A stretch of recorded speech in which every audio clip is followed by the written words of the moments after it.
Smeka Grace on Vuma 103, it's exactly 7 minutes before Linda the game demand Gabriel Sithole and Pindike kanti ngalesi sikhathi ngisuke sengithi bamba sengiyavala ekseni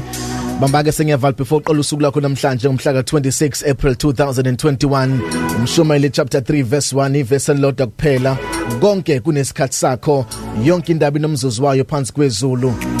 lona verse namhlanje kuseni lesenhlizweni yami uNkulunkulu athi ngilikhulume nawe namhlanje kuseni nanoma isiphi isimo odlula kusona nanoma ibuphi umzimo obhekene nabo nanoma yiphi into uNkulunkulu omcela yena ukuthi akayenze empilweni yakho nanoma yini uNkulunkulu ofisa ukuthi akayishintshe empilweni yakho ufuna ukukhuluma nawe namhlanje kuseni ngibuyisela ithemba ngiqinise konke kunesikhathi sakho phansi komthunzi welanga njengoba udlula kulesimo odlula kusona njengamanje kuseni ingenxa ukuthi kuseyisikhathi sakho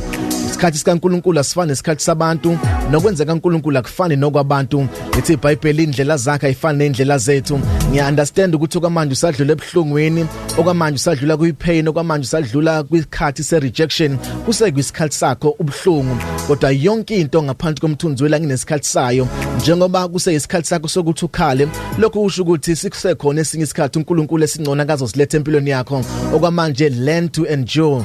through the pain that you are going through and understand ukuthi one day uNkulunkulu uzoshintsha amatafula uzosiguqula isimo sakho ngeke sihlale sinjalo until forever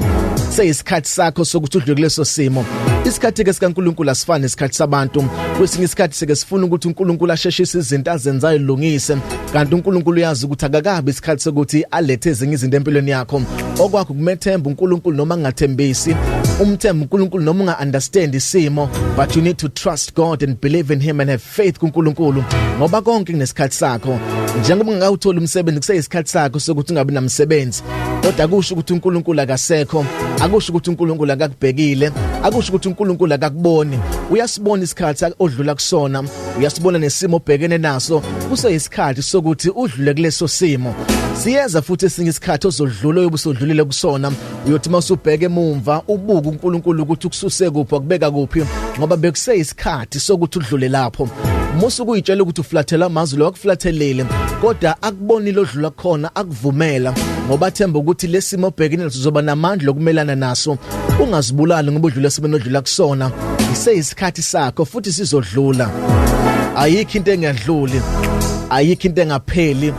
asikho isimo esingadluli wonke amasizini afika empilweni yomuntu ayafika bese yadlula njengoba unyaka kunamasizini awu4 ngesikhathi kufika isizini yasebusika kusho ukuthi kuyohlala kubusika unyaka wonke buyafika ubusika bese buyadlula ngiunderstand now usadlula kwisizini yobusika empilweni yakho but akusho ukuthi kuzohlala kubusika forever your summer is coming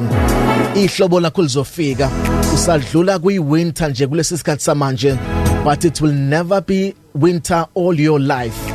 usakhala kwamanje but ngeke ukhale kuze kube phakade uNkulunkulu uzokukhumbula sule nyembezi zakho uNkulunkulu uzokukhumbula lungisa isimo sakho nendaba yakho uNkulunkulu uzoyikhumbula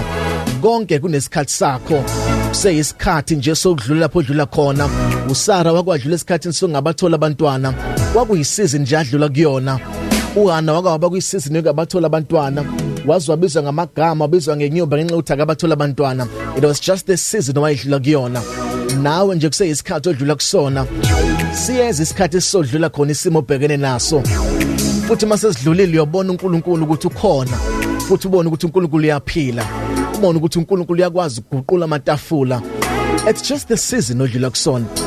ungazukhale kakhulu ukuthi uthakathi isizini odlula kuyona